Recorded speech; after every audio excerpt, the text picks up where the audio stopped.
Hi, everyone. My name is Neha Kumar. I'm an associate professor at Georgia Tech. My co-authors and co-conspirators in this work are Naveena, Karusala, Azra, Ismail, and Anupriya, Tuli.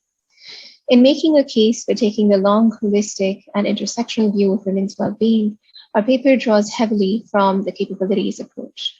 Martha Nussbaum claims that capabilities and dignity are intertwined concepts in the sense that capabilities are ways of realizing a life with human dignity. Her theorization builds on, but is slightly different from that of Amartya Sen, whose contributions in this space won him the Nobel Prize. The capabilities approach has been heavily and deeply engaged, critiqued, and iterated upon in the worlds of development, welfare, and justice. According to Nussbaum, there are 10 capabilities that matter. These are life, bodily health, bodily integrity, senses, imagination, and thought, emotions, practical reason, affiliation, other species, play, and control over one's environment. Nussbaum claims that these are 10 areas that must be addressed, but leaves them somewhat ill-defined so that they may take on a locally and culturally relevant flavor.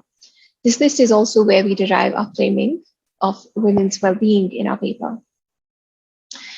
Women's well-being, or gendered health and well-being more broadly, is an intersection that is actively being explored in HCI in recent times, as we can see from the many papers published at CHI this year. In this body of work, there is recognition that we need to think much more broadly about women's health to interrogate the boundaries and complexities of gender, health, well-being, and empowerment. In her book on creating capabilities, Nussbaum tells the story of Vasanti, a woman in Gujarat, India, and the ways in which Vasanti's being becomes a site of violence. These ways of inflicting violence stand at the core of our examination of women's lives, their interests, activities, who they are at work, at home, in transit, every day of their lives, and also where technology plays a role, where it could play a role, and where it likely would not. Our main contributions lie in the area of HCI for development, where in 2013, in research uncovering the barriers to information access and disclosure for women with HIV in India, Natarajan and Parikh argued that there is not only a need to bring information to people, but also to enable underlying skills and infrastructures so that information can be received and acted upon. We frame this as a learning problem. For women's health in particular, and well-being more broadly, this translates to not just sharing information with women about their rights and ways to take care of their bodies, but understanding how they might be supported in acting on this information. We argue that treating this as a learning problem is the first step in creating spaces where we can start working and designing towards increasing women's agency and well-being. The TJ's project is just one example that used a learning sciences-driven approach at scale to create an environment where youth could comfortably engage with information about HIV through culturally responsive design. But here the goal was in fact classroom learning. But what do we do when this learning must take place beyond the classroom in most of life?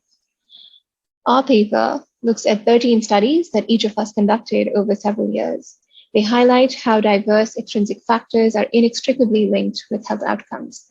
To expand engagement with women's health to well-being more generally, we use Nussbaum's conceptualization of central capabilities.